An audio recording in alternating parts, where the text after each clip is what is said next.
Umaga po sa inyong lahat at alam ko na nag-aabang tayo sa updates ng FAI regarding sa application ng License to Operate, that is LTO. Okay? Bago po ang lahat, tayo ay magpasalamat sa ating Panginoon dahil napakabuti niya at hindi tayo pinababayaan. Ngayon po ang ating updates ay nabuksan na namin sa e-portal ng FDA yung status ng license to operate natin ay unassigned pa rin. So na-receive po nila yung application natin noong April 8 at ano ng petsa ngayon? Hanggang ngayon ay unassigned pa rin. Mamaya ay i-check natin ulit kung ano po ang actual na status ng license to operate natin. Pero tayo ay magmuni-muni kasi maraming mga messages na aming natatanggap at sinasabi nila na nagkakaroon yata ng diferensya. Kasi nga po naman, sigon sa mga reports, wala na pong pagkukulang sila Dr. Fabunan sa nangyaring ito. Kasi noong 2011, na nagkaroon ng dengue outbreak, maraming pasyente pumupunta sa kanila, doon pumasok ang mga taga-FDA. Ito po yung nabasa kong mensahe. At nagkaroon ng validation. At sinabi nila, i-forward nila sa central office ang kanilang report. Doon po nag-rely ang mga doktor natin, sila Dr. Fabunan. At expected nila ay magkakaroon ng response o talagang bibigyan ng attention ng FDA ang kanilang Fabunan antiviral injection o antidote. Hanggang sa dumating po ng 2014, nagkaroon sila ng meeting sa central office mismo. At ito nga po yung mga patungkol sa Fabunan antiviral injection ulit. So natanong din nila kung anong dapat gawin. Ang nasabi po nga nila na nakanote doon na walang jurisdiction ang FDA na patigilin ang Fabunan sa kanilang paggagamot at paggamit ng gamot na yan. Kasi yun pong ginagamit nilang gamot ever since. So marami na po silang ginamot, maraming nagpagamot, iba't ibang klase ng sakit at lalong-lalo na yung dengue, napakarami po ng kanilang mga nagamot. Ito po ay talagang nag-iisip sila. Bakit nung kasagsagan na naman ng maraming nagpapagamot, ito ay napapanahon sa COVID na to, sa pandemic na to, ay inaksyonan na naman sila. So nagtataka po sila at dito nga sa message, sabi nga po dito, bakit naman ganon? Kung kailangan ngayon na kailangan, ay nandiyan ang FDA na parang nanggigipit. So hindi po natin masagot yan. Kayo na po ang humusga. Bakit nga ba nagkaganon? Alam niyo po,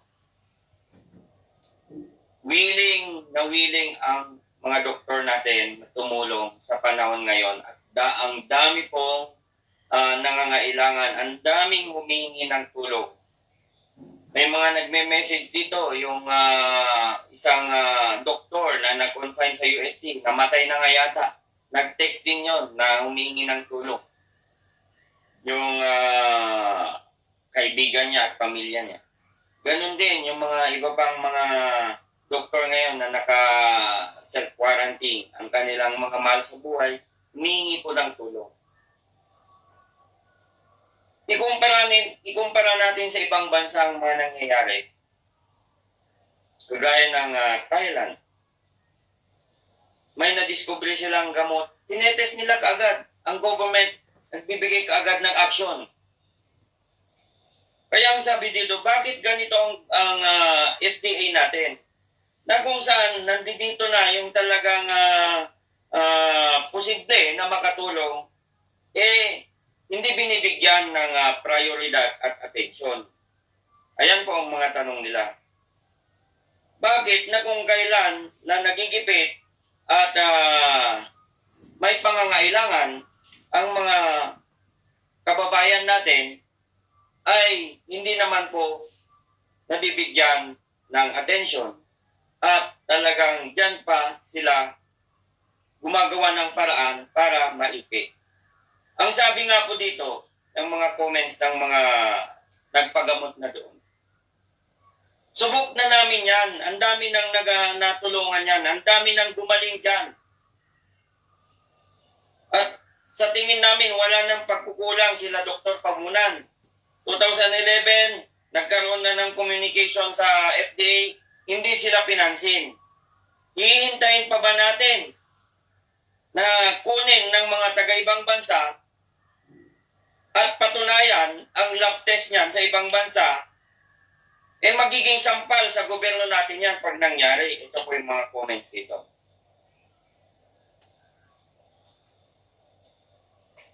Sila Dr. Pabunan po ay talagang yun na nga. Ang sabi ko sa inyo nung una, yung nararamdaman nila talagang mabigat. Pero andyan pa rin yung puso nila para sa Pilipino, para sa ating bayan, para sa ating bansa.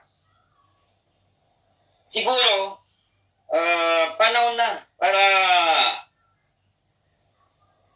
ayusin natin, bigyan natin ng pansin itong sitwasyong ito dahil marami na po talagang nanganganib ang kanilang buhay. Alam niyo po, para sa akin lang, para sa amin, kung ito ay mabigyan ng panahon, mabigyan ng prioridad ng gobyerno natin, in the future, marami pang hindi natin alam. May mga wave o may mga pandemic pang darating sa ating buhay, sa bansa natin. So meron na tayong panangga, meron na tayong proteksyon. Ito po ay gawang Pinoy, invention ng Pinoy. Naniniwala po ako sa ating mahal na Pangulo na ngayon ay magkakaroon ng talagang pagbabago at sa ating mahal na Senador Bongo para sa pagbabago na ito ay mabibigyan ng priority dahil nakatutok at nakantabay naman po sila at sinabi sa ng kanyang opisina na tutulong sila sa pagpaluap. Kaya naniniwala ako at naniniwala kami na mabigyan ng panahon ito ng FDA natin.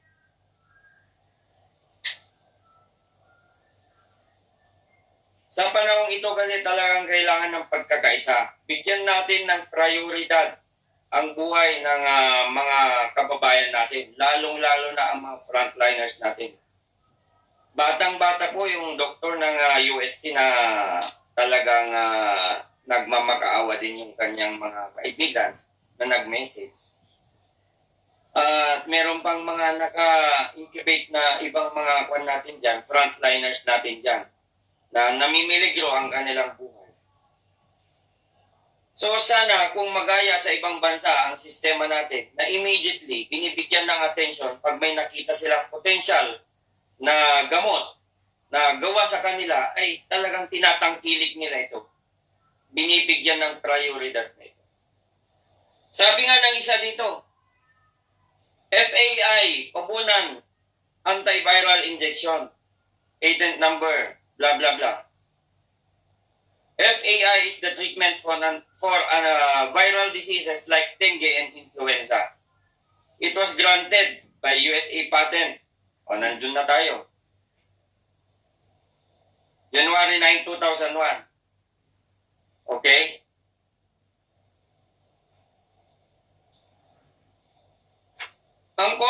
dito,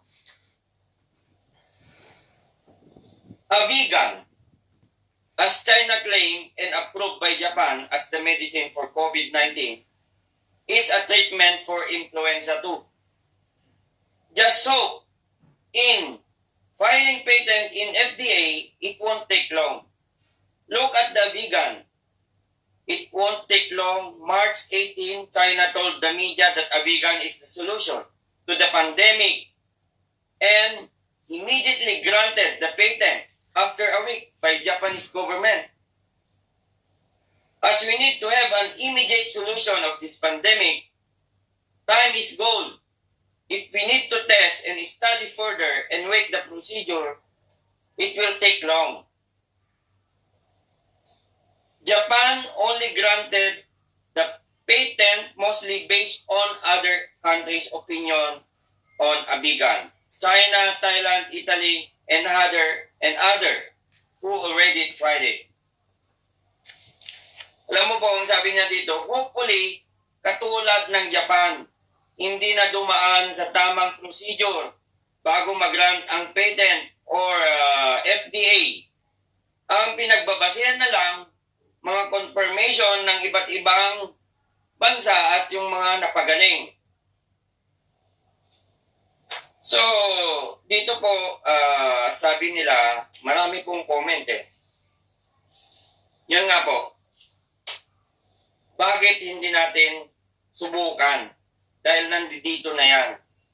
At may assurance, willing ang mga doktor natin na makipag-collaborate sa mga expert natin, sa mga doctors natin, sa mga scientists natin para magkaroon na ng clinical test itong FAI na to. Ano po ang hinihintay namin? Na mag-grant ang LTO para maka-move kami sa next step. At pag lumabas po yung LTO, makapag-order na sana ng additional na mga components. Kasi kulang yung components natin. Kaya dapat mag-grant muna yung LTO para pag nagkang gusto ng mga doktor fabunan. Yun ang gusto namin mangyari. Pero since April 8, wala pa po. Unassigned pa. Nandito po sa e-portal ng FDA.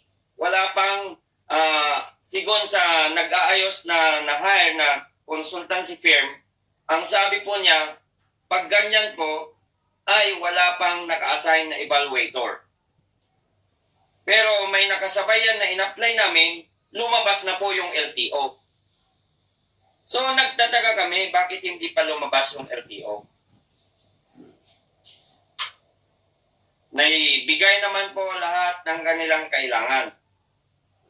Sana ipagdasal natin na sana lumabas na yung LTO natin the soonest time para makamove po kami sa next na step para magkaroon ng linaw at mapatunayan na ito po ay hindi kwentong barbero lang, kundi ito po ay talagang totoo at handang patunayan ng mga doktor natin na talagang pwede na maging depensa ito para sa pandemic na pinagdadaanan natin. So, ako po ay hindi sumusuko at ako po ay talagang nananalangin at ako po ay nagtitiwala sa ating mahal na Senador Bongo dahil sila po mismo ay tumutulong sa pagpaloob ngayon kung ano na ang status ng application natin sa FAI. At nagtitiwala din ako sa ating mahal na Pangulong Rodrigo Duterte na ito ay kanyang bigyan ng prioridad dahil ito po ay talagang garantisado na marami nang gumaling, may napagaling na, wala pong masamang epekto sa mga gumamit nito, kundi puro good po ang side effect nito sa tao. Binabati ko yung mga kaibigan natin dyan, lahat ng mga nanonood ngayon, salamat. Sana ma-share natin ito para malaman, makarating sa kinaukulan na sana bigyan naman nila ng prioridad itong panawagan natin pagkat ito po ay para sa sambayan ng Pilipino at hindi lang po dito sa ating bansa, kundi makakatulong pa po sa ibang bansa. Lahat po ng nakikinig ngayon, lahat po ng nanonood ngayon, ako po ay nagpapasalamat sa inyo. Huwag kayong manawa na manood, mag-update at mag-share ng aming mga panawagan. Kami, ang grupo namin na tumutulong sa Dr. Fabunan ay talagang yung effort namin triple time. Hindi lang double time, triple time para ma-actionan itong mga panawagan namin. Alam natin na marami nang nakaalam nito. Nakarating na sa iba't ibang lugar, sa iba't ibang bansa. Kahapon nga lang sa Davao, may nag-interview sa Davao kila Dr. Fabunan. Ang Davao Group ay talagang nakaantabay din sa ating ginagawa. So sana magkaroon na po ng mabilis na approval ng LTO natin. Upang sa ganun, kung talagang ito ay schedule na para sa clinical trial, clinical test, o kung ano pa man, nakahanda na ang mga materyales natin.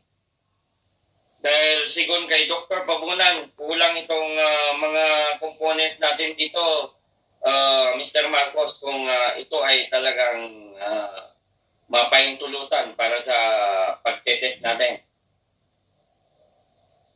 So, salamat sa inyong pakikinig, mga kaibigan natin, mga race officers dyan ng PPSA, mga gun clubs natin dyan, Batch 2008, Umansilang, Batch 91, PMA, mabuhay kayong lahat ng nakikinig, kaibigan natin dyan, mga vloggers na patuloy na nag-update at tinatangkilik ang ating panawagan, mabuhay kayo!